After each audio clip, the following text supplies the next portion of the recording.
Now I have your number. Welcome, everyone. I'll call the CHIP CAC meeting to order. And as we always do, we start off by reintroducing ourselves so everyone knows who's who. And Diane, let's start with you. Okay, I'm Diane Clay, and I'm interested party that works with the Lake County Food Share, the Hospital Auxiliary, and a number of other organizations. I'm Francie Winters. I'm the prevention coordinator under Lake Health District. I'm Arvinder Singh. I'm the CHIP coordinator for Lake Hill District, Lake County. I'm Cece Montgomery, and I volunteer around Lake County, and I'm with the auxiliary. Vicki Taylor, Healthy Families at Orchard. Hi, Gloria Stringer, Lake County Crisis Center. I'm Daphne Greer. I am with the Council on Aging and also the New Family Resource Facilitator or the New Family Resource Facilitator for the Douglas County seat. Michelle Totten, I work in the DHS office. Alana Shamulak, I'm with the Eastern Oregon Healthy Living Alliance. Judy Clark, Public Health Director.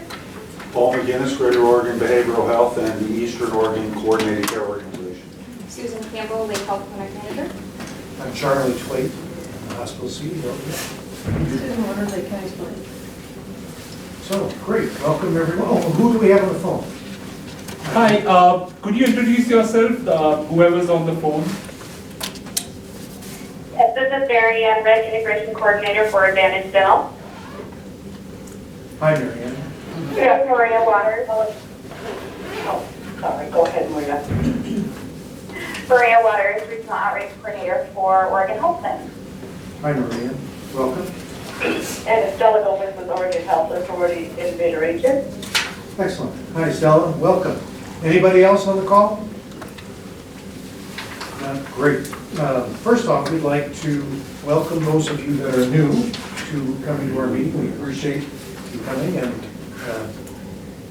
what? We're going to do 3 minutes. Yeah, I'm doing You got all it. this, yeah. Okay, good. So welcome, everyone. First and foremost, we want to start off by reviewing the minutes. Has everyone received a copy in the mail? If you have, I would entertain a motion to approve the minutes. If you haven't, we'll give you a few minutes to look.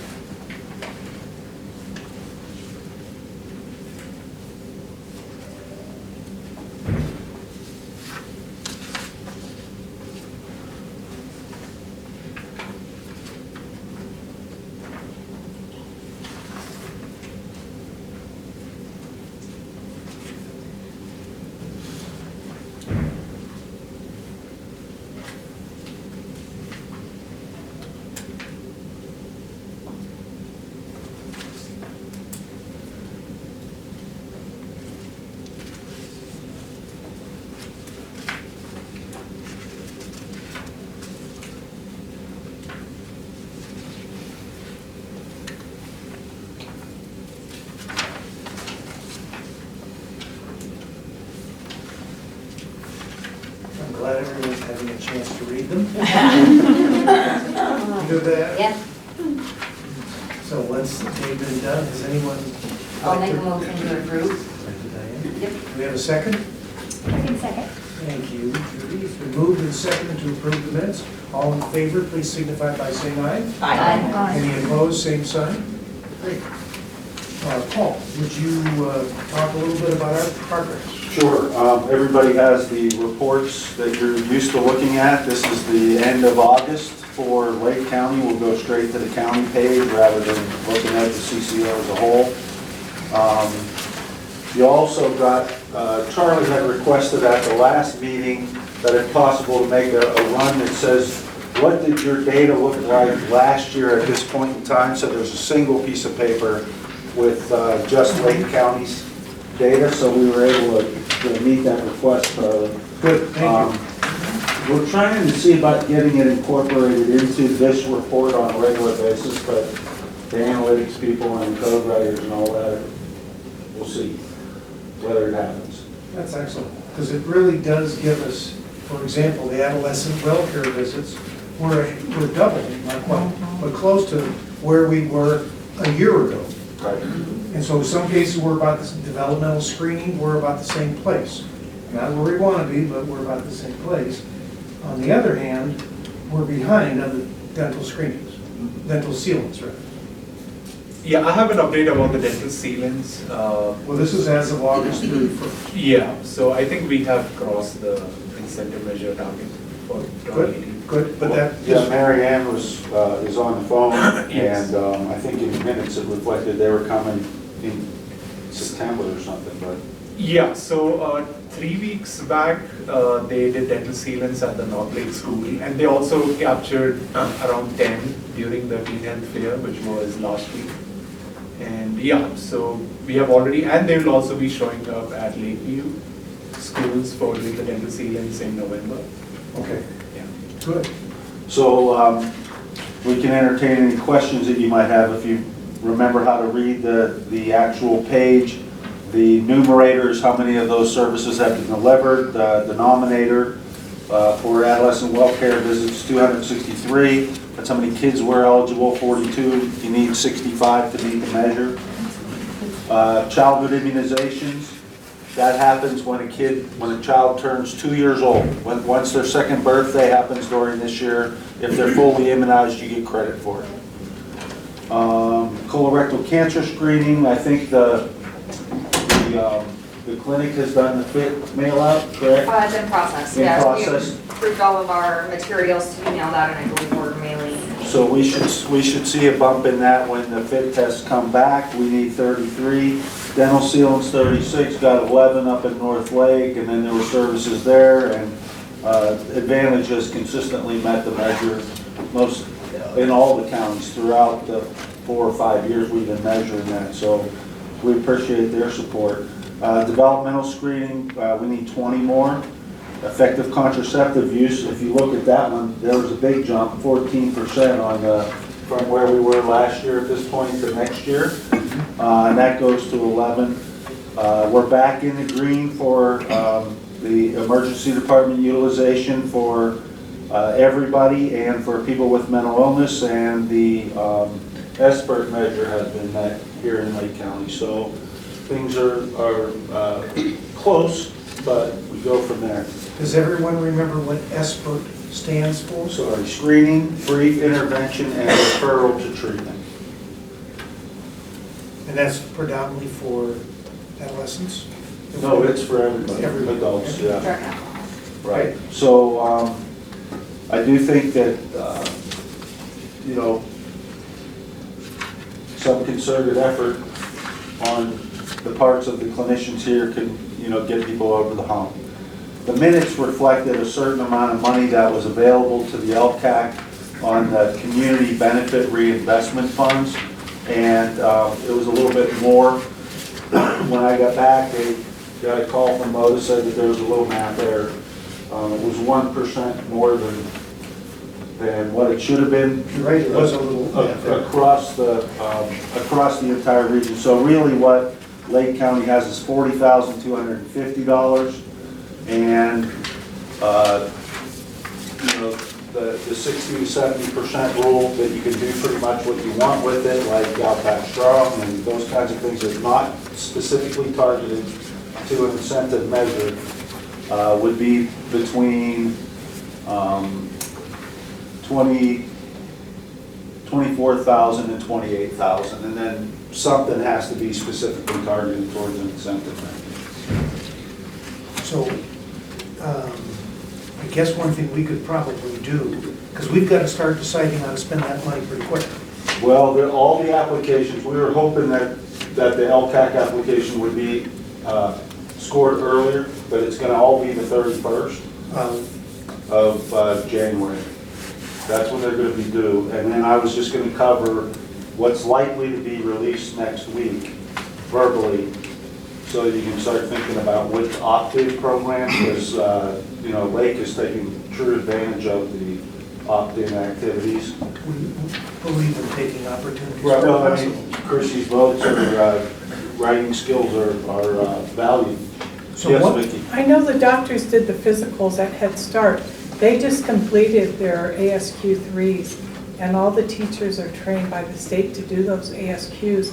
Do they share them, or did you let them know you wanted them, or? I would love to have them, They're- to schedule a follow-up, but they have They to have to actually s- see the provider Right, and we have to to get get, credit. right.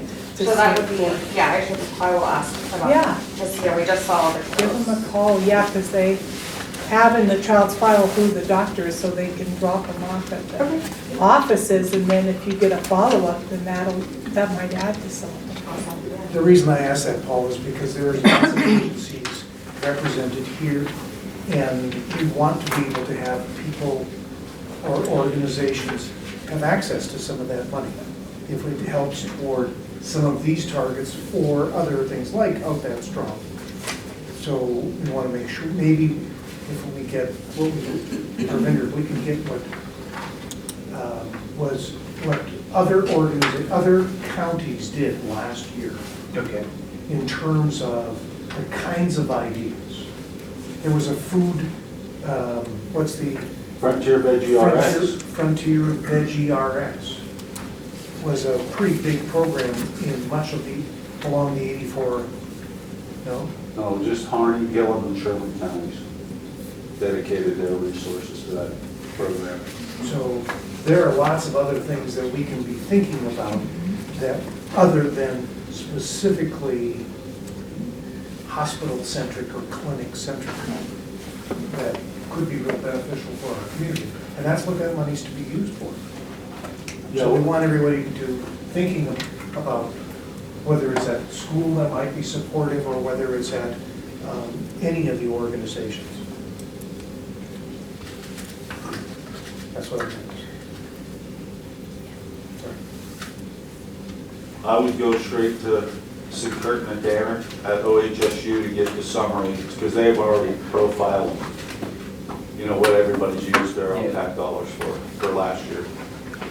I'll do that. Do you know Kirk? Yeah, Okay. we are working with her on the colorectal cancer screening. Okay, great. Just ask her what did the other people, and it'll just be little bullet items.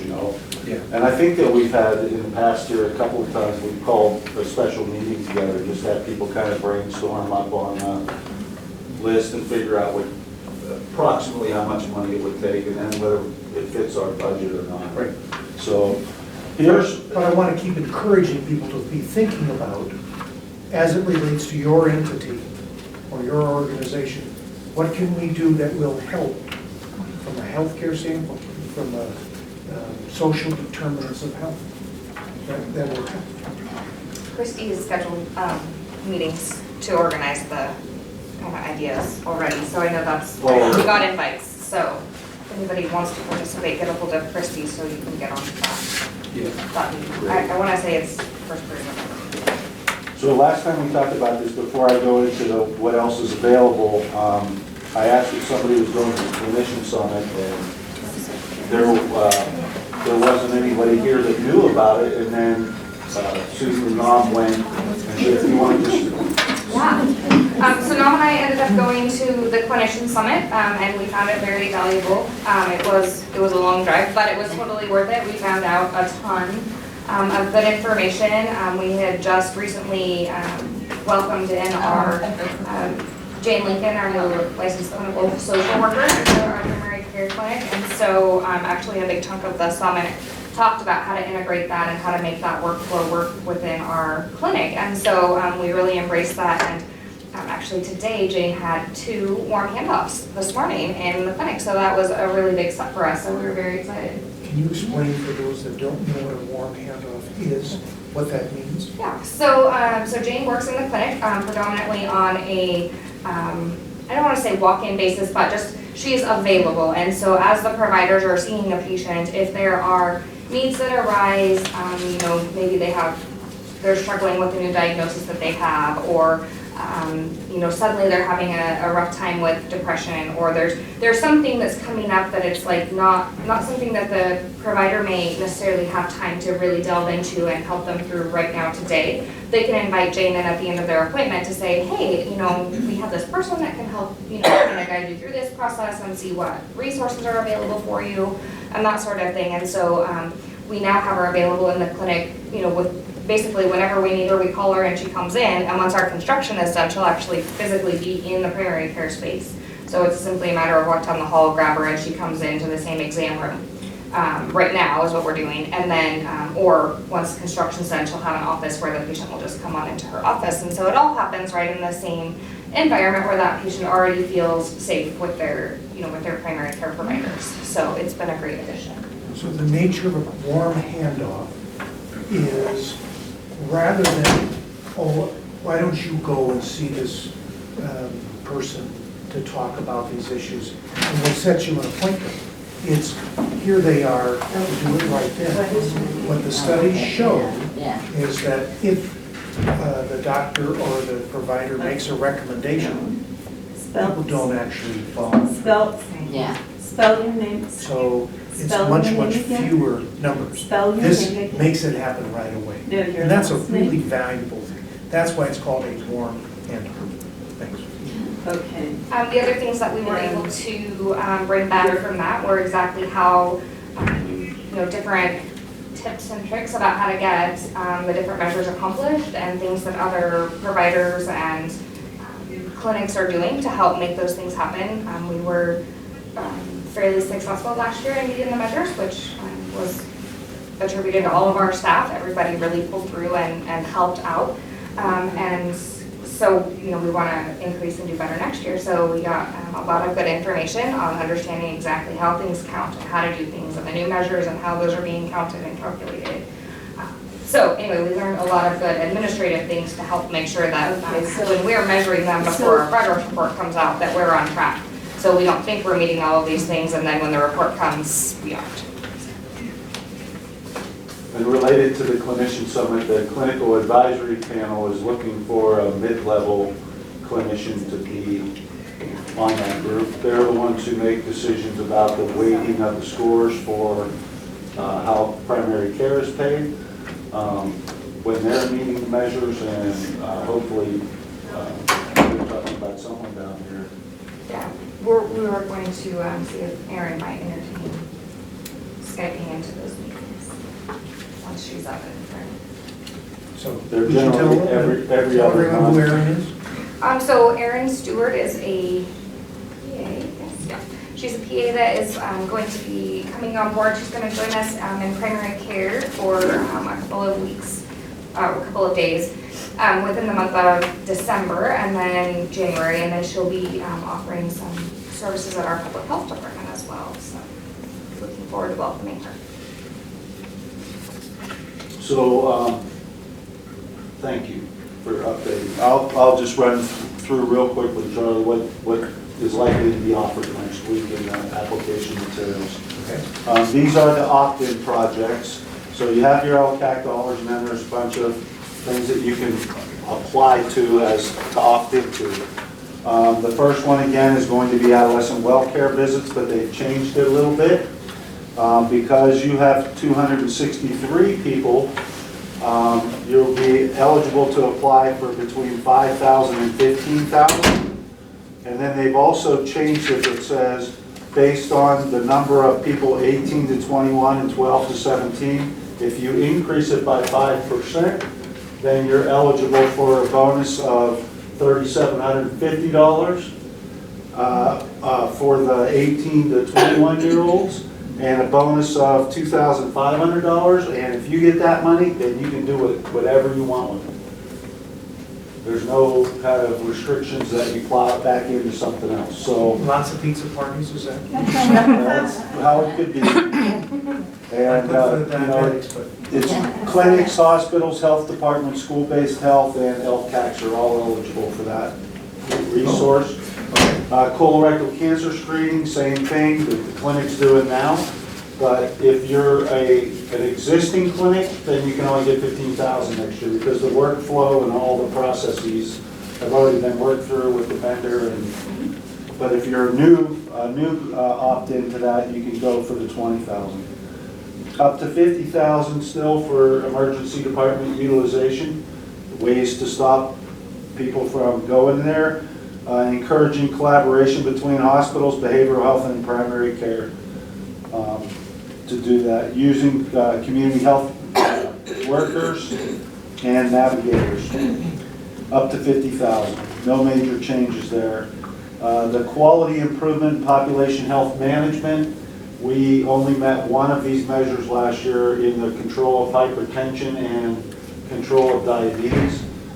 These are eligible for primary care and for community mental health programs to apply for if they have primary care in them, like a certified community behavioral health care home could apply for that. It's up to 30,000, and it's targeted at controlling hypertension and diabetes. On a minor area, Charlie, Harney County just burned through their Veggie RX money pretty quickly. You know, the Frontier Veggie program, I mean, that population is too big, it's similar to your size.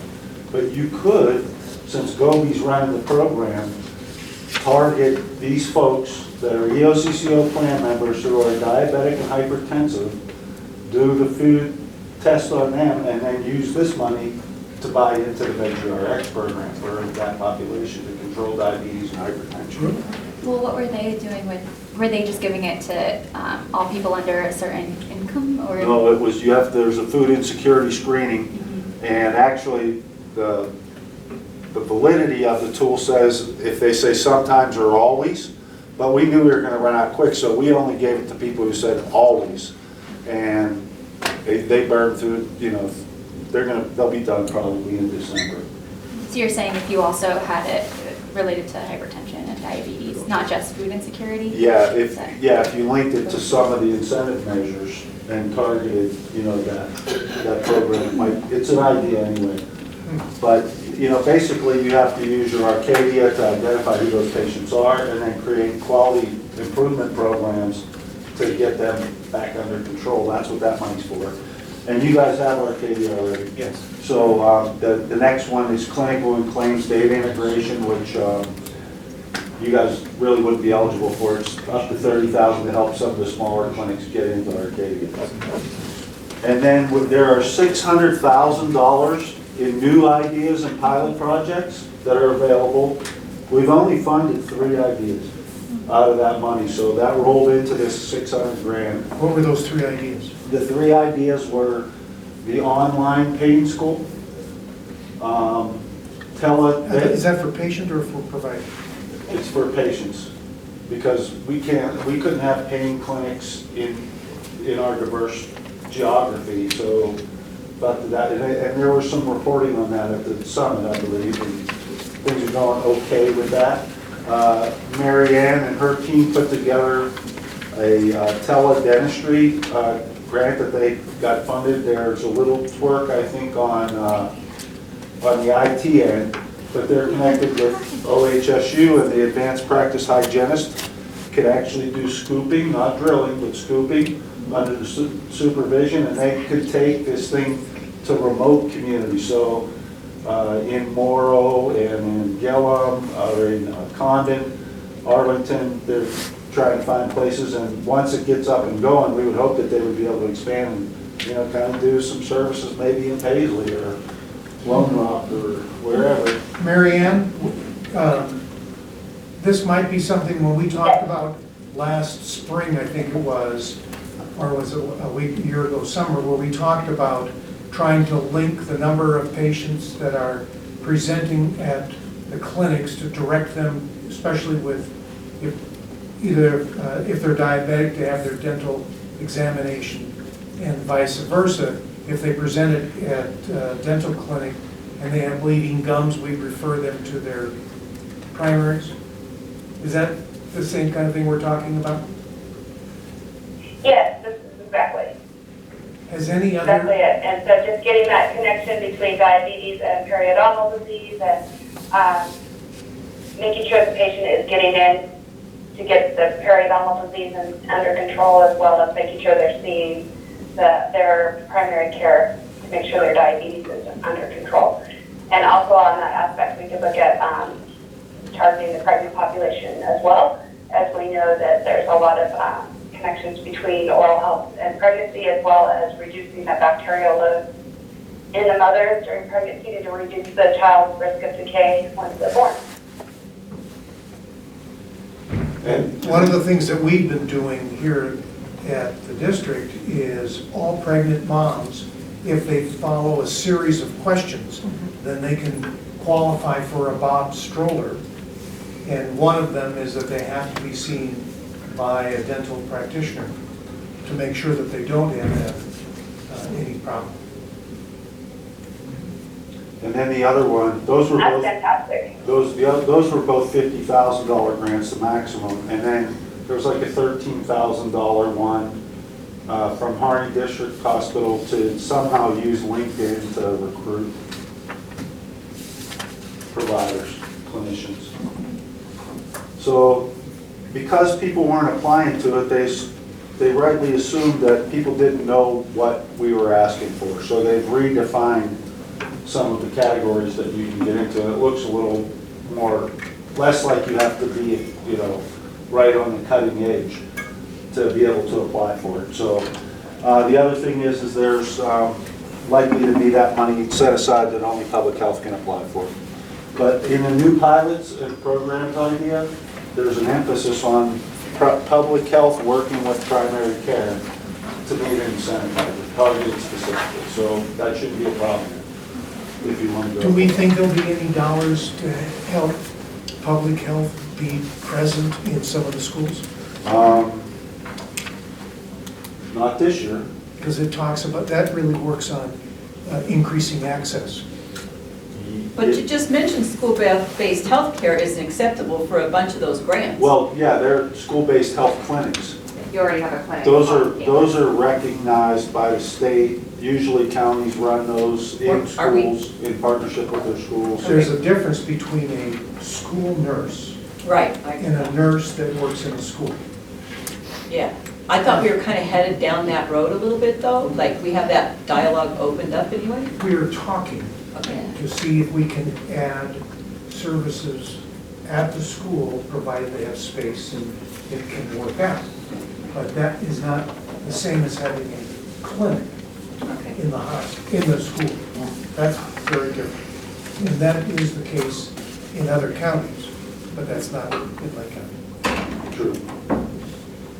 So that was all I had. If there aren't any questions on our progress to the measures and what's likely to come out next week. It's next week, we should receive the information on those, the descriptions that you've just described to us. Yes.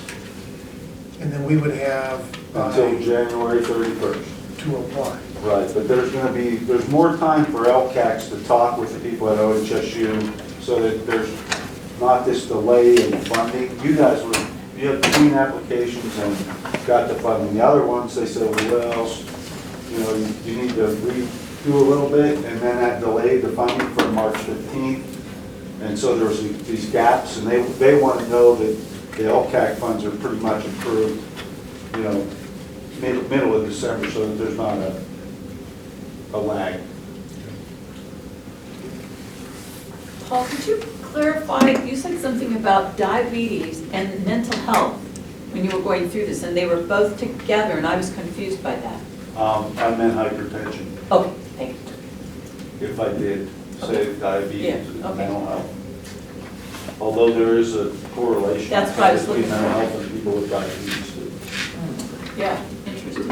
or a strong relationship. Okay. Thanks. Okay. Thank you, Paul, we appreciate that update.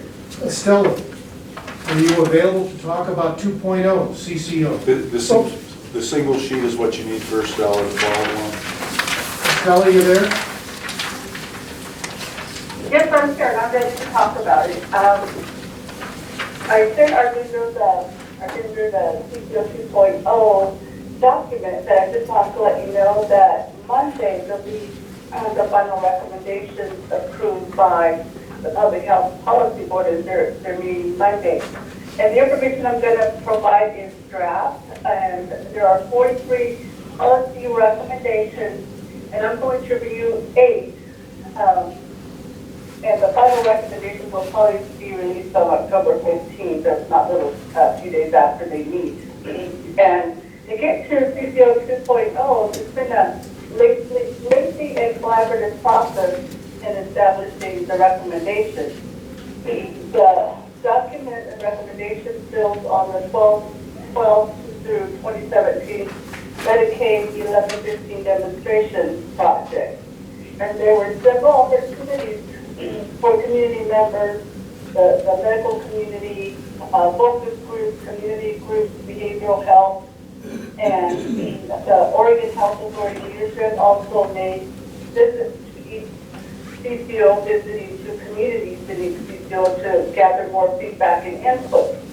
And for us, in Eastern Oregon CCO, they met in Hermiston in Ontario, and also they also met with the Travel Advisory Council.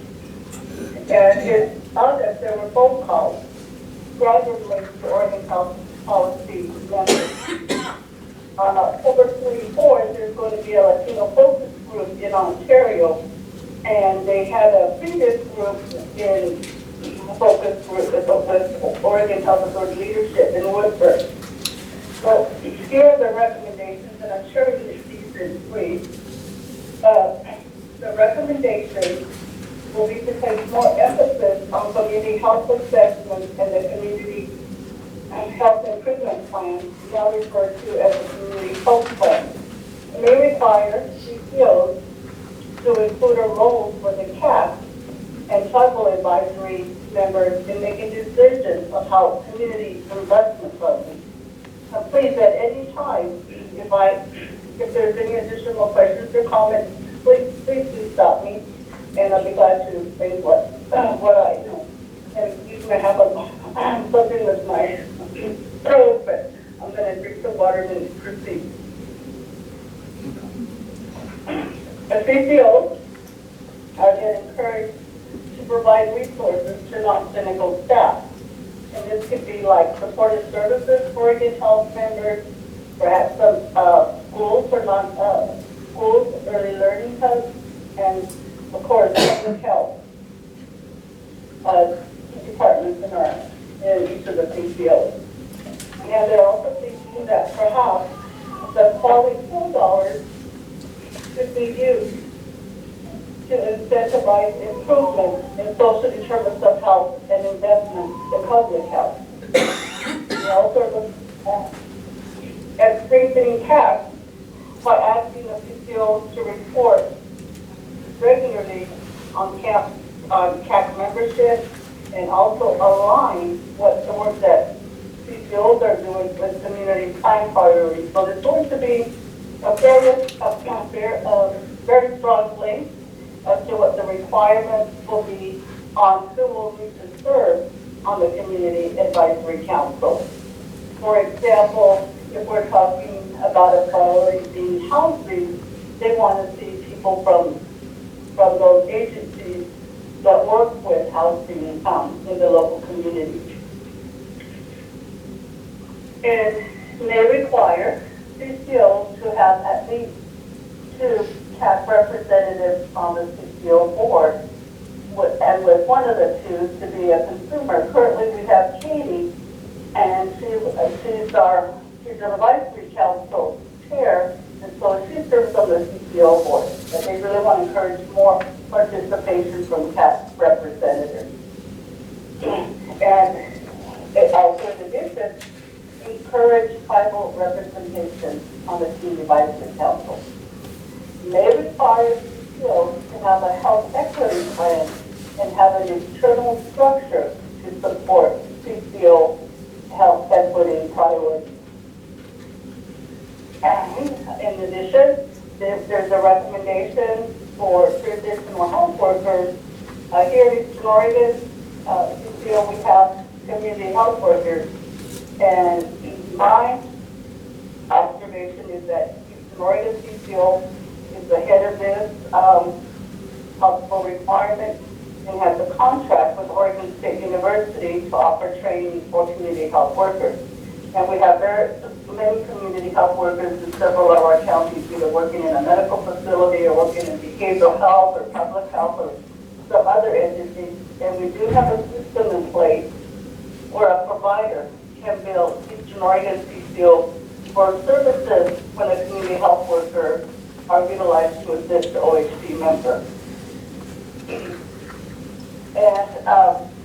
as you may know, there is a the state public health improvement plan, and we have the CCO community health plan, and the plan is to require at least 2 priorities from the state public health improvement plan into the CCO's community health plan. And the reason they want to do this is that we want to improve population health outcomes and to reflect the priorities of the entire community. I think the state recognizes that public health is an integral part of helping our community stay healthy in so many different facets of the work that they do. So these are just inquiries. If you have any questions for me. Estella, this is Paul. I'm just going to back up so that everybody understands what's going on. 5 years into the experiment of coordinated care organizations, new contracts are being offered. That's why you're hearing CCO 2.0, which is a new version of what the coordinated care organizations will be required to do. At the top of the sheet that Estelle has distributed, it says only current CCOs and companies with an existing Oregon footprint can apply. But somebody could claim that they want to serve the Eastern Oregon Coordinated Care service area, call it something different, and compete with us to be the CCO for this region.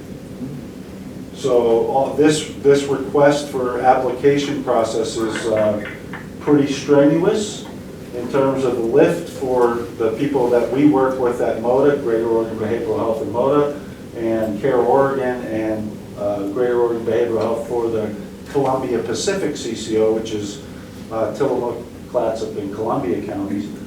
But our board will be looking at other service areas as well, to perhaps apply somewhere in other parts of the state to do. The Oregon footprint piece is important. Shortly after the creation of the CCO for Lane County, an outside company from St. Louis bought the CCO, and it's Centene. That means they have a footprint, and that means they could apply for one CCO for the entire state if they wanted to. Or conversely, there's another big Medicaid managed care company called Molina in California, and they could very easily consider. Do they already have a footprint here? They could buy a footprint. And that apply? They have to be an existing Oregon footprint. So, but anyway, the reason for that limitation was to try and so what Estella ran through there was basically focused on things that you guys are part of, but there's tons of other requirements in CCO 2.0 that are not directly impacting the CACs, but what she described was things that hit you around your community health assessment and community health plans, as well as membership, and then the role of your group advising. See, here's what happens. Somebody gets together and decides what the opt-ins are going to be. And it's a bunch of people that are part of the system, like me. In a small group, make a recommendation to the board and go from there. But then you're told what's available, rather than it coming up somehow through the process. That's what she was saying first. And then having another representative on the EOCCO board as a member. So we'll try to keep you informed and not confuse you too much, but realize that big changes can come to anywhere, from anywhere and to anywhere. And thank you, Paul, for the background. And in addition, the timeline is the request for application will come out January 2019, and they'll be ready to start their next 5-year cycle in January 2020. And the health system can apply, like the Providence that wants to be a CCO. I mean, it's going to be open to a lot of people, a lot of agencies and systems that want to become a CCO. And also, if you look at regions, and so I just hope,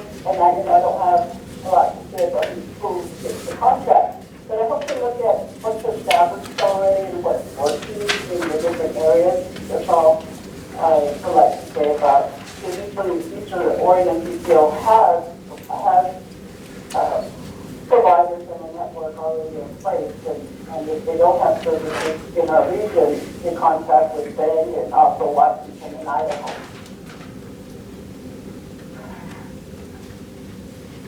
So this will be an interesting process how it unfolds, what will the requirements be for the application process. Any other questions of Estella? Thank you, Estella, that's very helpful. We appreciate it. Thank you, and I think I can say what I kind of reviewed from my help, be helpful for the minutes. I'll do that as soon as the meeting is completed. Thank you. Thanks, Estella. Yes. Arvinder, would you like to go through some updates? Yes, thanks, Charlie. Before I go into the chip updates, Alana, did you want to share any Healthy Living Alliance updates? I don't have anything, nope. All right. So for the chip updates, I wanted to share with the council about the Teen Health Fair. So we conducted a Teen Health Fair last week on October 3rd at the North Lake High School. It went well. We had 10 stations set up for the students. I guess around 140 to 150 students showed up for the health fair, and we got completed passports. We got 92 of the completed passports. So we hand a passport to the child, to the student, not child because that's not a good term. So we hand them a passport at check-in, and if they visit all the stations, that's a completed passport, and then their name enters a draw for winning a bigger prize than the items that we anyways hand out during the health fair. What kind of prizes? So the three big prizes for the North Lake school are, one is a bike, then we have a Fitbit watch, and then we have an archery passes. So yeah, so those are the three big prizes. There's still more steps before we do the big drawing. We also see how many of the 92 students have scheduled well child appointment, and then following that, the students who showed up for the appointment, their names enter the draw and they get a big prize. So I'm working with the Lapine Clinic and seeing, we are still working on how many scheduled appointments we have, and then from there we'll go on with the prize. I think within like the next 3 to 4 weeks, we should have a good idea, and we should do the drawing before the start of December. So just to give you some more details about how the health fair went. So we also had a dental sealant station at the health fair, which we did not have during the last year's Teen Health Fair. However, last year's was at the Lakeview High School. We'll again have that in November, and we'll also have a dental sealant station. So I think they carried out close to 8 to 10 dental sealants during the health fair. But before that, prior to that, Advantage Dental had carried out more than 80 dental sealants, which is amazing. Weren't expecting such a good turnout for dental sealants, and that's why, looking at the report that Paul has provided, I think we needed close to 30 or 40 dental sealants to meet the target. So I'm hoping there shouldn't be an issue for us to meet the target. I also have numbers for the Lakeview dental sealants. I still haven't checked those yet. And they'll again be present for the Teen Health Fair next month. So I'll tally those numbers then and let you know.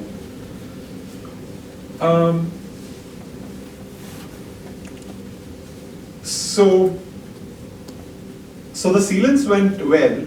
We also have a public health station at the Teen Health Fair. And a couple weeks before the Teen Health Fair, we have an open house when we try to make as many appointments and sign-ups for dental sealants, adolescent well care visits, or the immunizations.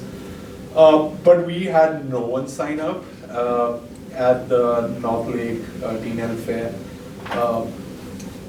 We weren't expecting no one to sign up. For immunizations, you mean? Yes. HPV and what? And none of the parents were willing to pre-sign their kids to get immunizations. Well, if they're 15, they can do They themselves. certainly can, but that's tough to say in an environment that's kind of on school basis. Okay. So the Teen Health Fair is for children between the ages of 12 to 21. So we had a good amount of students at the health fair who were more than 15 years old, and when we approached them about, hey, do you wanna, you can give us your consent. They don't raise their hands And for a shot, just letting you know. They don't care what it's for. And they were strictly told by their parents to not Yeah. opt for that. That's a tough thing. So that's definitely an issue that I want to collaborate with Public Health Department and work, spreading education awareness. I don't know what it's going to take. We were expecting lower numbers, but not like zero. Also, a couple of days after the health fairs, some people had posted pictures about the teen health fair on the Facebook Lake County. Then I had checked the comments, and there were just 3 comments, and all the 3 comments were, the teen health fair was nice, it brings the community close, but there was this immunization table, and don't we already know that that's not good for children? Really? Yeah, it's on Facebook. I think if you check, there probably are more comments now, but then there were like 3 comments, and yeah, so I would really like to work with the Public Health Department and come up with a Well, Lily plan. says, Lily, it's been hard for Lily to even be active at the school. Lily's the nurse in Christmas Valley that does the immunizations, and she was hopeful and was not surprised in any sort of way that, I mean, we had planned on 3 nurses going up there and didn't even need 1.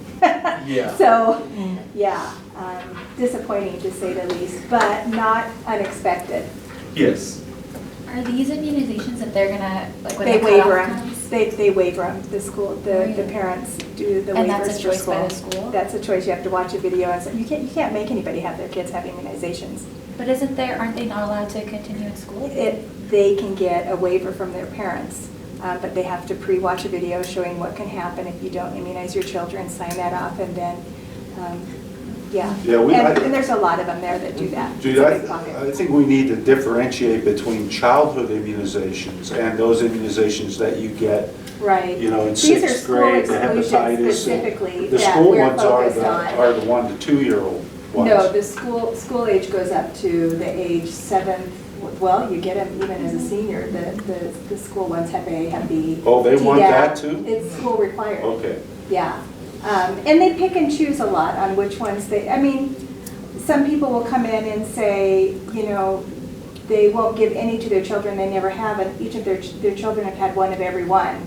But it's just really, it's very difficult there. Right, and you need a series for some of them. Yeah, and so what they end up doing is they put down religious reasons, they watch the video, they sign off, and they just don't get vaccinated there.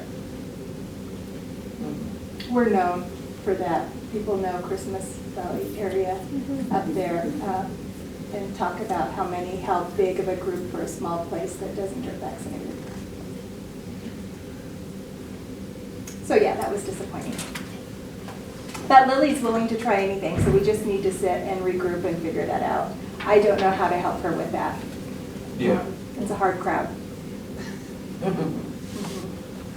Lots of photos were taken during the Teen Health Fair. I'm still working with the North Lake school staff to get those pictures. They had a professional photographer, and I think for the next meeting, I'll share that with the council.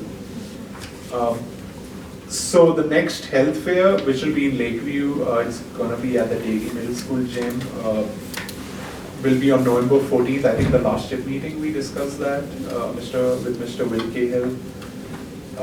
The open house before the November 14th date is gonna be on the 7th, 8th, and 9th November. So I would recommend the Public Health Department and the clinics to I don't know, get some MAs available during one of those days. Are conference times in the evening on all 3 days? I need to confirm it with you. I think it should be between. Fremont is like all day. From 4 to one day, 7. And then the high school is the same time both days, yeah. Yeah, we'll have somebody there the whole time.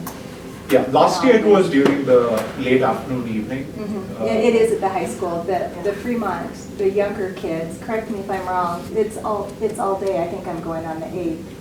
most of the day for the parents that come in? Wednesday for elementary, it's just 4 to 8 p.m. and that's consistent with the high school. And then the next day on Thursday, high school's in school all day. Right. And they just have an evening session from 4 to 8. But the elementary is out of school and they're in session from 8 a.m. to 8 Yeah. p.m. for conferences. Yeah, so we'll be at all of those. Okay. We'll pre-print out like we did last year, what they're missing to see if parents will initial what we can give. And then see if we have, I mean, it went great last year. I'm hoping that it will go as well this year. It would be really effective at the elementary school to catch those immunizations up for the elementary students. Is there anything we can do pre this event to educate people, to provide them with resources to say, and maybe different ways of communicating this, whether it's on Facebook pages or on the radio, to say this is the value of it, the impact? I think Mallory's working on that. She's been posting some stuff that she sends my way to look at. For example, we, just with the flu shots, and that's been kind of a difficult thing for everyone to get a handle on. But last year, this was a big thing that we did at the district. We really encouraged employees to get flu shots. And we got a significant number of employees got their flu shots. This was probably one of the first times that we ever gotten them. And the impact in the community was that the amount of flu that we had in Lake County versus the rest of the state, it was significantly less than the rest of the state. Not just a little bit, it was significantly less. The problem is with immunizations, because we give out immunizations, you don't see the disease. You see flu. People are afraid of flu. Most everybody's accepting and want to get their flu shot. But you talk about diseases that we've, kept out, they don't think about it and don't feel there's an urgency because they don't see it.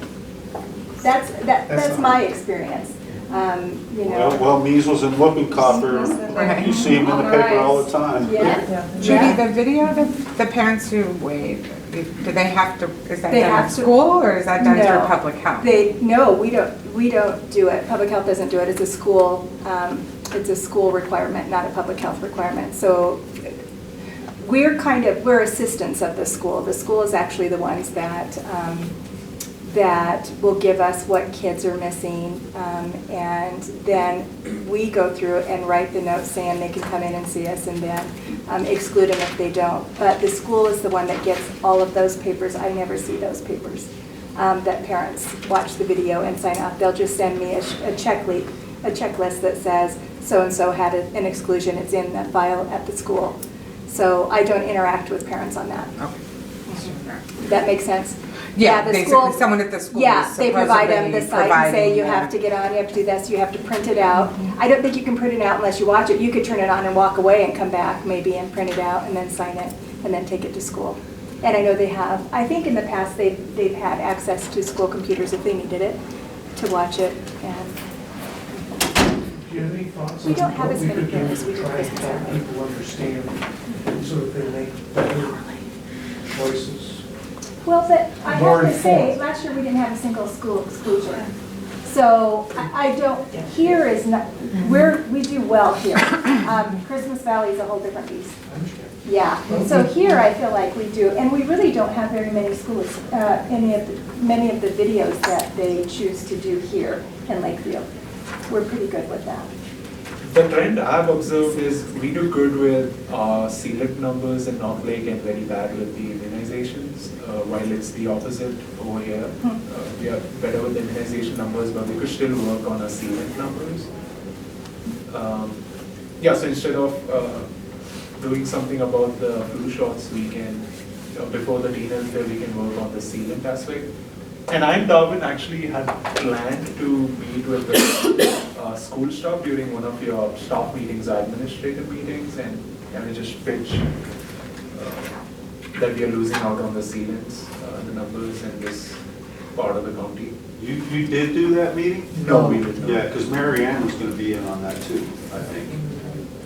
Do you have any thoughts on what we could do to help people understand so they make good choices? For which aspect are we? Dental. Dental? Well, as we just said, the North Lake is good on dental sealants, but bad on immunizations. And the southern part of the county, it's better on immunizations, but not as strong on dental sealants. Is there any suggestions on making sure that people, it may be that people don't understand the value? The communication piece is huge and building that trust in that community up in Christmas Valley. And I don't know Lily, so I don't know what kind of relationship she has within the community. But if you had some trusted community partners that were willing to go back for that, great. I think that would be helpful. But I don't know that community well enough to speak to why there's an issue with immunizations. So what about for the southern part of it? We've talked about the issues in the past with dental sealants and permission slips and things like that. And so I think that Tiffany and I have developed another relationship through Advantage Dental. She screened 154 kids in September for me, and I think she's got about 50 coming back for sealants in November. And we transported Union kids in so she wouldn't have to go. She is going to go out for Union because she has a large population out there. But we had enough issues with permission slips and kids being pulled without permission that we really needed to pull that back. We put it into our conference days, and parents did not take advantage of that. And so we rebuilt our relationship with Tiffany, and she's new, and we're willing to try that again. Excellent. Yeah, these are much better numbers than I was expecting, so we don't have a problem. What I've started to observe also is that, so we had the teen health fair last year, and we really had this big bridge about, well, my kid had a sports physical, so that's good enough. And so we really had to work on it, helping them see the value in having an adolescent well care visit. And we have seen much better. We've done a little bit of marketing to get in some of the EOCCO members ahead of time. We've done some mailers and things like that, and we've actually had people that have responded and come in and have their adolescent well care visits, where in the past it was like, what is that? Why? No, I'm not a child. I don't need to come in for a well child visit. And so we're starting, like, now people are like kind of starting to hear about it. And so hopefully, I know, like, my kids came home from school and they're like, gee, are you gonna sign my dental form so I can get my stuff done with the people with the apple at school? So like the kids are starting to figure these things out, and so I think as we build more of a presence in those relationships, that we're gonna win people over. It's just not as quick as we would think we would. I had a quick question though about the permission slips that will go out for the teen health fair. My question is, in the bottom of that, if you're posting on Facebook pictures of kids at this, is there because they're minors, do you have a section on your permission slip that says, I give permission for them to be photographed? So we have media release forms. And those are on the permission slips? They are not on the permission slip. So what we had done last year was, when we took pictures of minors, we had gotten those media release forms signed by their parents. Yeah, that's all we had done. We didn't do So what they're doing is they're doing their own pictures. Yeah. But if we're not posting any pictures of adolescents Without Because they- video. without their permission. Without, okay, 'cause that wasn't real clear and I didn't know, because if it was on their permission form and their parents signed it, then you would be covered as well, all in Yeah. one whack, and not having to track them down. Since we're not actually performing the physicals there, the only thing that requires the permission slips for the immunizations. We require permission slips to replace our sixth graders to go up to the health fair because they're doing something different after school. And so we had permission slips. I didn't know exactly what the high school did, but they just released kids and then they went. I just know that on our registration forms, we have quite a large number of kids this year that are not able to be photographed unless photographs released to the media, just as a heads up. Yeah, we don't do that without a media release, for sure. We have to make sure we ask them. But it's not, it would be clever to have it on the permission slip. But my concern would be that they would batch the two together in their mind, and then they wouldn't sign for the one that we want them to have just because the picture. I think what we did was, we kind of just like, we'd like to take this picture, can we? And if we had it, or we knew the parents, because it's a small community, that's kind of how we've done it. But It's also possible if you put it on the same form is that they may not realize both are there. Yeah. And you want to make sure that there is no misunderstanding, no misrepresentation. So you want to be, We should be very sensitive to that. But they put their own, if they take their own pictures and put them on their own Facebook page, go for it, whatever. I was just wondering you said it covered ages 12 through 21. Yes. So how do the 18, 19, 20, know about it? Okay. So. Because I think so- that's the people we probably So really need to focus on. that is a challenge, and we actually met as a group about how we were gonna target that population. And we had originally in our grant proposal had a plan to do that with, partner with KCC. And what we really have learned over the last several months is that they don't have a large number of that age range attending the campus here. And so what we did is we kind of went from a different angle. They're not called adolescent well care visits. We created a postcard mailer specifically targeted at that population. It will only be sent to them. And because that's a smaller group, we were able to allocate additional, buy bigger, better prizes, basically. So, I mean, sometimes incentives is all about the bribery and how good is your offer. And so we kind of just we renamed it and, really tried to kind of target that, we have these great incentives. Did you know that you should be meeting with your healthcare provider once a year for a well care visit? Did you know that this is covered at no cost to you? Just to kind of raise that awareness that, hey, maybe it is a good idea for me to go to the doctor. So we are trying a little bit of a different tactic to get those populations into the clinics. Yeah, because when you say teen health fair, I was wondering in my head, I wonder what ages that covers until you said, and most of the 20 and 21-year-olds for sure probably aren't thinking. Yeah, they don't appreciate being referred to as adolescents. So. Yeah. Unfortunately, their brains are just. So I will share that. Brains may not be, but bodies are. Right. Yeah. So we picked out some more age-appropriate prizes that are still targeting healthy living.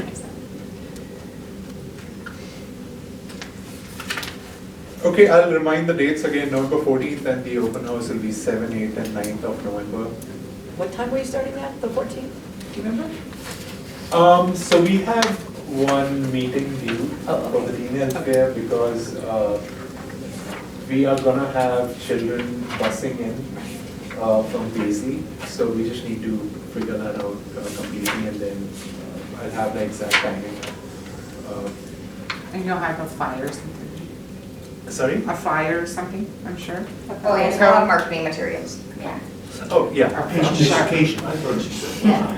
That's No flyer, sorry. I was like, why wouldn't the kids be lit on fire? Because their parents don't have developed brains. We are planning on releasing 6th graders at 1:30 that day and sending them to you early. And then LHS DMS would release until 2 and then give those 6th graders one early time. Yeah. And I think we made some plans this year to kind of beef up the immunization booth so that they have some extra bodies to help move through a little bit. Yeah, and that reminds me, I put a call to Paisley. I'm trying to get names and birth dates of kids because they're not going to be able to get immunizations from us if we can't get parents to sign something and they're all in Paisley. And they still haven't called me back. I'm glad you said that. I know now they're not in school tomorrow. So I'm trying hard because we're running out of time to get, parent signatures and stuff on that. Chris will have one more Paisley Friday before then, so if you need some help with that, let us know. Yeah, I should be getting back to you next week. That's when I'll be speaking to Mr. Hader, the principal at the Paisley High School. And I'll remind him about that. Yeah, we need to get, and at this point in time, I think we'll just have to send them home with kids. Get them all up there, send them home with kids, and get what we get, sort of thing. Yeah. Okay. We do provide them with snacks. Yes. And Brooke will be there with the carrot suit again. Oh, you bet I will. With the carrot what? The carrot suit. I usually make the kids wear it because I don't feel like wearing it, but I'll have the carrot suit. The carrot suit will make an appearance. It made an appearance at the Head Start physicals, and it was a hit. So. Excellent. Any questions or comments about the teen health fair update? Next update is again about a small update about the summer lunch program. So So Lake County's name was entered for the 2018 Summer Sunshine Award, which is an award for excellency in community partnership. If we get the award this year, it'll be the second consecutive year we would have gotten it. So yeah, I'm excited about that. I'll keep you guys posted how that goes. And we did amazing numbers this year, even though we had the poor air quality issue, but we still ended up serving more than double the amount of lunches compared to last year. I think the average is more than 100 lunches every day. So we're hoping to bag that award. Next quick update is about the Gatekeepers program. I have been talking about this for over a year now. Finally, we had the last leg of this program to find out if this program was effective or not for Lake County community. So the last leg is I'll be sending out a second round of surveys to the senior population in Lake County, and depending on what I receive from the surveys, we find out how effective it was. If the senior population are more aware about the resources that are offered in Lake County to support them. You have a question, Mark? Well, the seniors are the target, right? Yes. And if I was working at a bank, I'm the one that was been trained in the gatekeeper system, and I'm supposed to be on the alert for somebody who's not quite right. So, get them to the senior center and the resources that they need. How would that person respond to a survey and tell you that they needed the help and no one was recognizing it? So the idea was, we train all the community members who come in touch with seniors on a regular basis, and they can spot red flags among the seniors, and then they refer them to the appropriate resource, or we have a hotline number. So what this second round of survey is going to do is, depending on how many interactions took place between the gatekeepers and the seniors, because if an interaction took place with one senior, they would be more aware about the resources than they were aware about them before. Does the senior that's interacting with the gatekeeper know that they're interacting with a gatekeeper? Do they identify? Yeah, so there's a training that's given to the gatekeepers, and depending on what relation they have with the senior, either they inform them about the resources or they refer them to our base in Klamath County, and they explain everything. Okay. And no services are provided to seniors without their consent.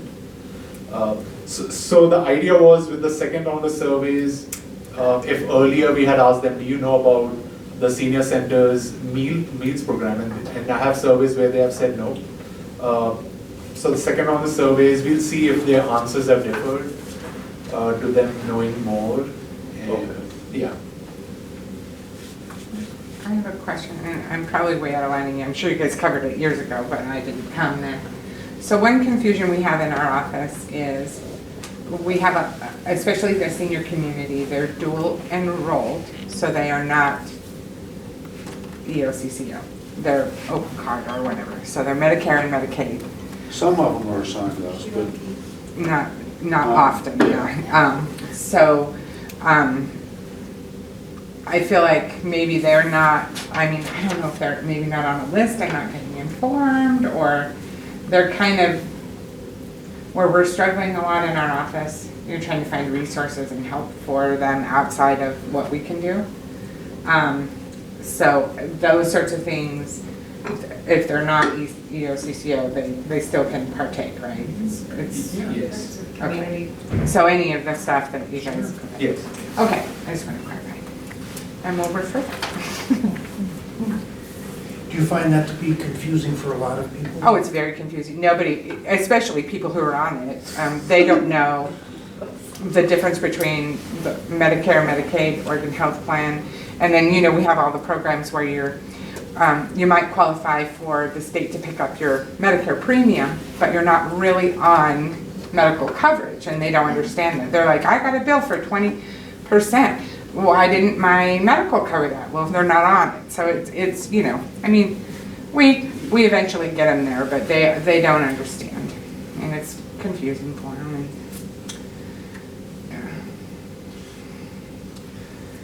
Isn't that something a navigator would help with? Or are they only to help you to get into the OHP? Right, yeah, yeah. Yeah. Yeah, but are you talking about an application Yeah. assister? An application assister just helps you apply. Just for- helps you apply, so Yeah, that's the all. Oregon Health Yeah. Plan. But- You but- have to come to APD to get. Maria Waters, who's on the phone, if she's still with us, I think she could help with that. Oh,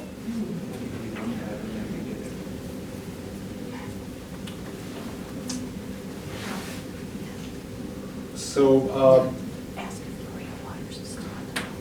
Say it louder. I said, Maria Waters, are you still on the phone? No, okay. but I'll bet Arvinder knows how to get hold of her. make a note of that. She comes and sees us Michelle. once a month. Oh. Maria Waters. Yeah. Michelle, not She does some of the Shiva stuff too, right? So it would be, yeah. Yeah. Or she Shiva has, stuff. she brings somebody that does the Shiva stuff. Well, it's important, Yeah, but yeah. whatever. Isn't yeah. Shiva the big educator? Senior health insurance benefits, Yeah. the sisters, yeah, or whatever. But I mean, so we have somebody that's kind of connected and should be able to be Oh, better with that. that comes once a month. Well, I've only met her, I've met her twice. She doesn't come that I know of once a month. She's Okay. been down, but definitely Maria comes and she can point you in the direction. Maria Waters comes once a month. Yeah, this month, when the winter gets on, as she'll do it as a phone conversation, but she's really good about coming once a month. We know in advance when she's coming to public health. So the next time, if you want to know, you can come over. Well, and I talk think with we her. really need to know where to refer them. Right. For, clarification, I guess, because, I mean, I understand how, how the program works and when you're enrolled and when you're not, and, so, If there's a contact person. yeah. It's confusing for everybody though. Yeah, and we have people, I mean, you Definitely. I just- Get out of my head. the senior community right now is really concerning to me personally. It's, the people who are Medicare eligible and they say, oh no, I don't need Part A, B, D. No, I don't need any of that. And then they realize later that there's a big penalty for that. And by the time we see them, it happened a year ago, so we didn't even know, so. 7 months. Yeah. So, It's too late. yeah, I guess I'm just trying to, like a navigator or something where, when young people with kids move to Lakeview, go see Michelle, and I'll sit down and say, oh, and now I'll be saying, do your kids have their immunizations, and we have a conversation and referrals, but when seniors do, it's kind of, have a nice day. Yeah. And it would just be nice if we could say, There's nothing you there, really should yeah. contact this person and they can tell you all about the senior community. Yeah. I mean, because I just know basics.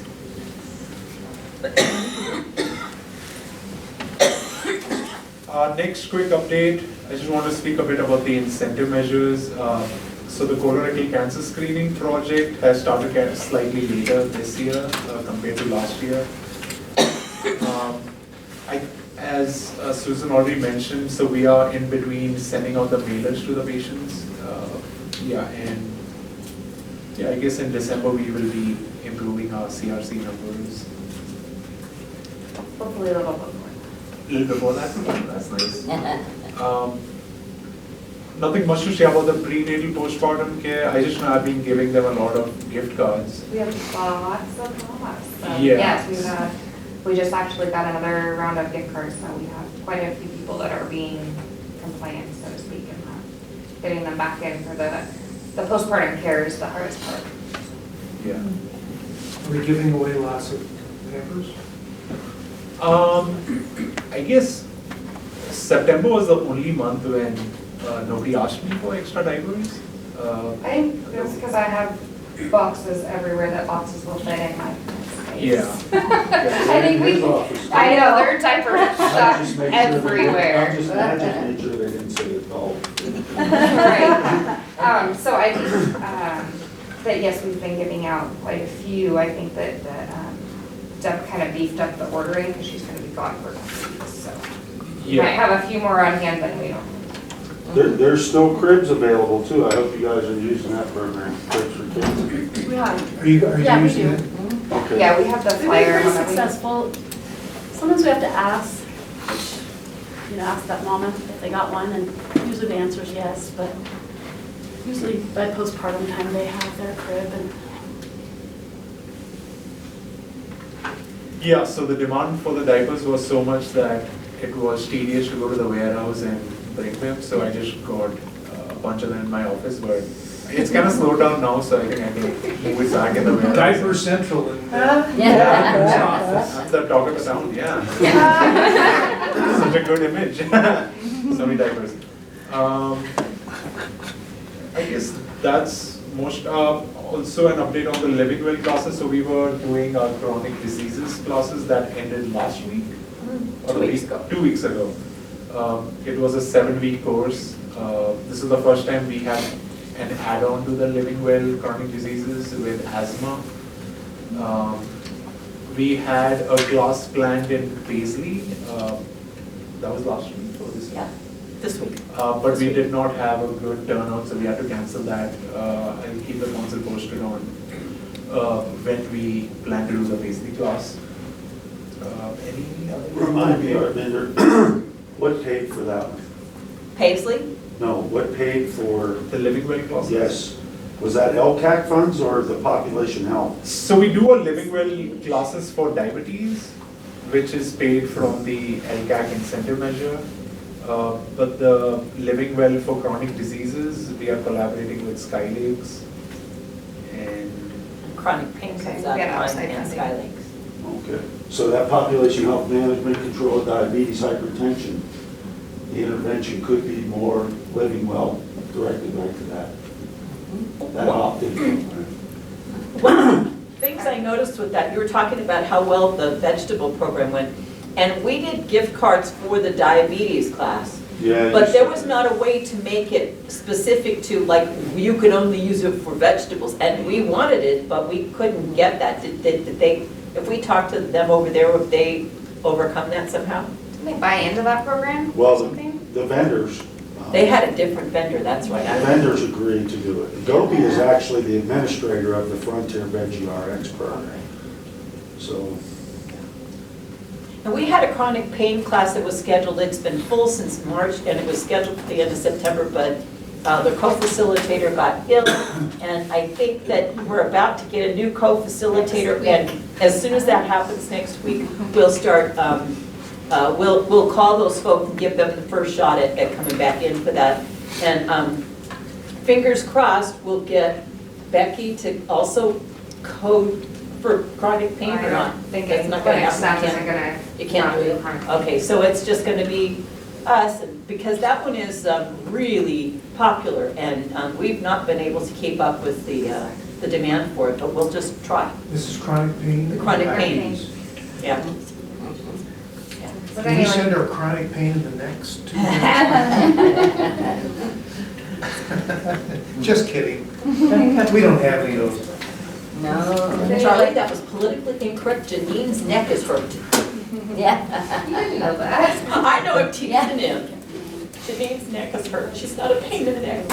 Yeah. She's We're gonna be wonderful. like our co-facilitator will return. He didn't speak. Yeah, I hope so, yeah. And we'll have to- Soonish. Okay, we got 5 minutes left. Is there anything else that you want to bring up? Otherwise, we want to let everyone else talk about what their agencies do.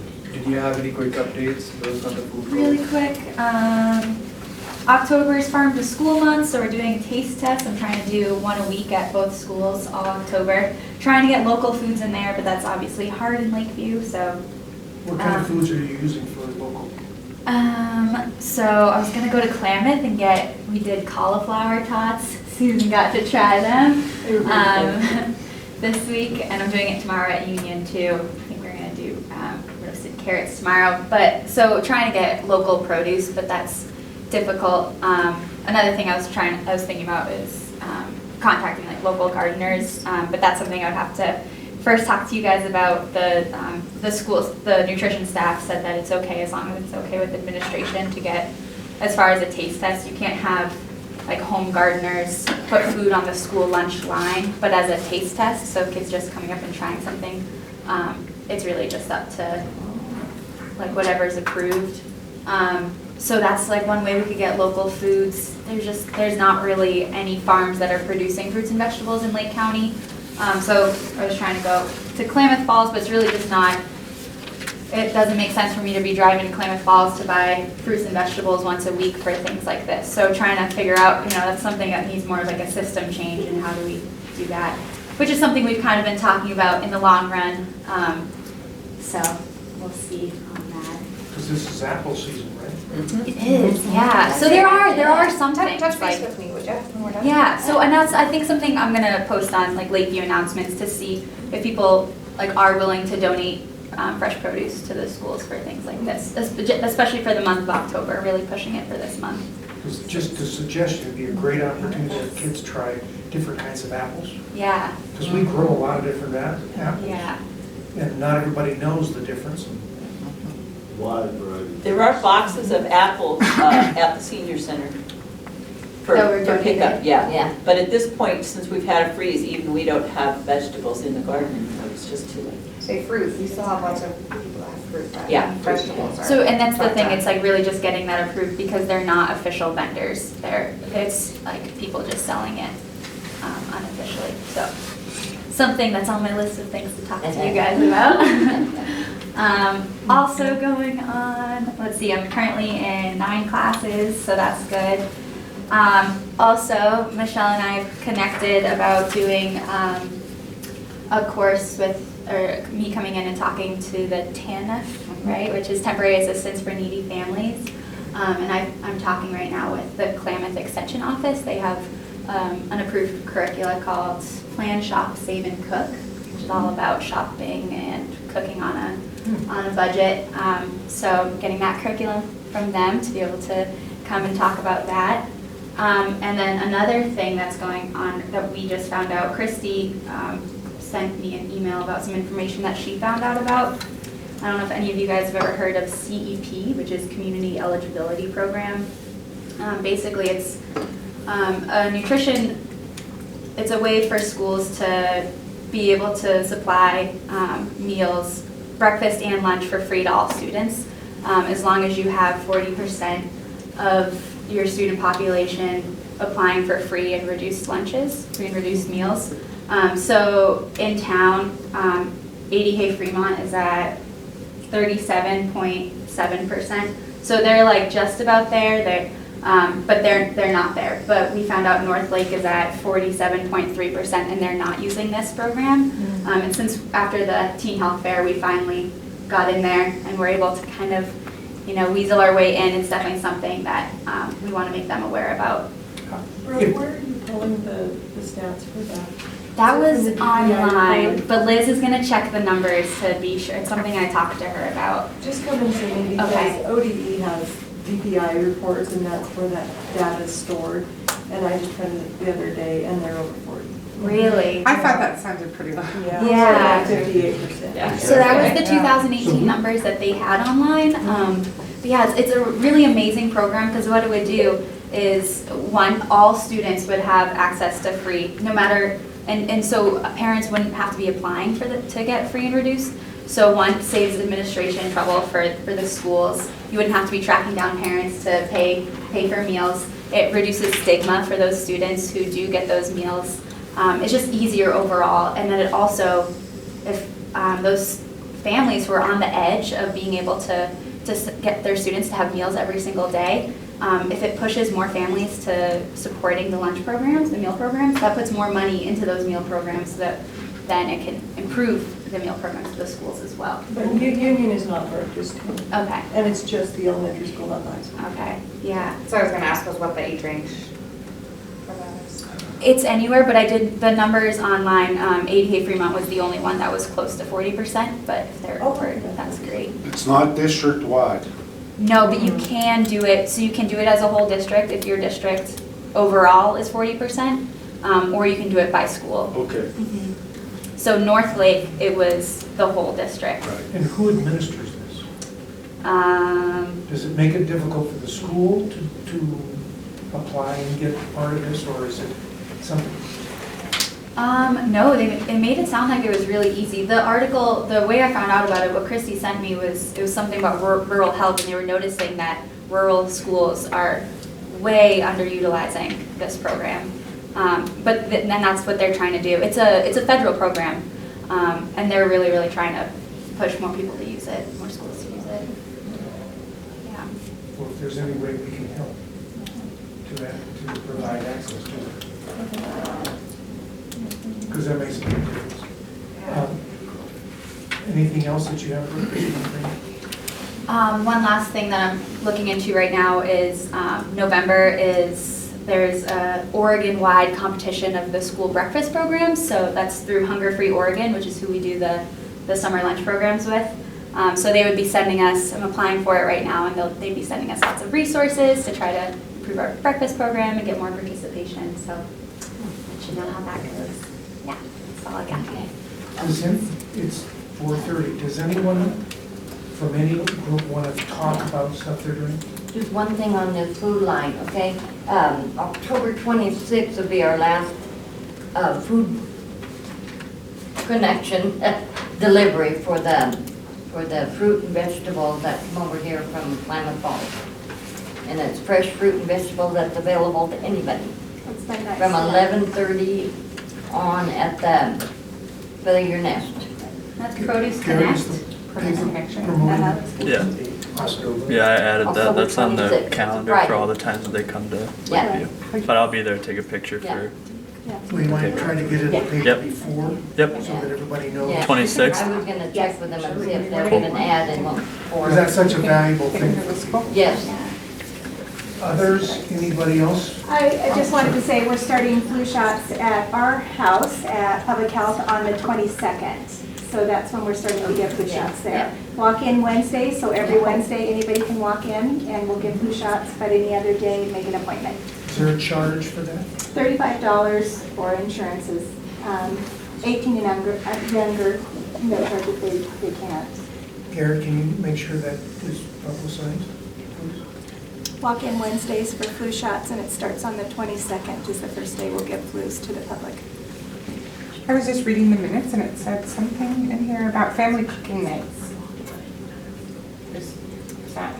Yeah, I mean, something I'm definitely, it's on my list of things to do. Oh, Yeah, I really do want to do that. I'd be very interested in Okay. sharing that. I think that it's great that we feed kids, but I really want us to teach our parents how to feed their kids. We still have crock pots, so you could still borrow crock pots. Thank you. Real quick, November 16th, we're doing the youth mental health first aid class up in North Lake. It's for adults working with youth, so we're teaching it to the 4-H volunteers. They requested it, but we're doing that with Jamie in the OSU Extension office. So anyone that wanted to travel up there to attend that class, it's 8 a.m. to 5 p.m. November 16th. It's an all-day training. I think at last head count, Jamie said we had about 15 people, so if anyone wanted to travel up there for that, we definitely have the space. Are we publicizing that? Yes, Is that an EOLA or a GOBI, or is it? It's EOLA and the OSU Extension office are doing it together, and I think Jamie's sending out a press release tomorrow on it. Okay, awesome. Are you planning Is that how, because if people, I just met with admin, and we're working on it. is there anything we can do to help? Okay. Thank you. Anybody else? Dayla, you've been Yes, quiet? this is Marianne. I just wanted to let you know that when we come back in November, I believe it's November 14th through 16th, that Tiffany has 103 kids listed that will be sealed, and that's from the 154 that she screened in Lakeview earlier this fall. So, again, I don't think we're going to have any issue meeting the metric for your county. Thank you, Marianne, that's excellent news. Appreciate that. Other Dayla, we did want to. No, pretty much the same as Susan. We're kind of plugging away at our things we've got going on, and lots of help from our vendor and Christy. Christy's always there for a good resource too, and we're heading in the right direction. Real quick, our last update was, Christy referenced last month that we applied for a HRSA grant for opioid awareness, and we were awarded that grant. How much is that grant? $200,000. Nice. Wow. Just kidding. For what time period? We haven't had our first meeting, I think it's for the 2019 timeframe. We have to meet a couple of planning obligations, so I think we're meeting next week to get that hammered out. All right, my wife says the same thing. You keep asking me Yeah, questions. Christy's not here, I just know that we got it. So that will be very helpful for our community. Our vendor, our next meeting is November 8th, if it's the second Tuesday, Thursday, or Thursday. don't wait. November 8th. Thank you. Conferences. I was gonna say, health fairs. I won't be able to attend, but that, just so you know, we'll be doing We'll send conferences. If we're in Red board cutouts. if we're in teen fair, we may have to postpone Teen first, 14th. No, this is But just we'll be the at conferences. Just the conferences. just the conferences. Never mind. Yeah. So next meeting is November 8th. Oh, Any okay. other things that we'd like to bring up? If not, thank you very much for your time. We really appreciate it.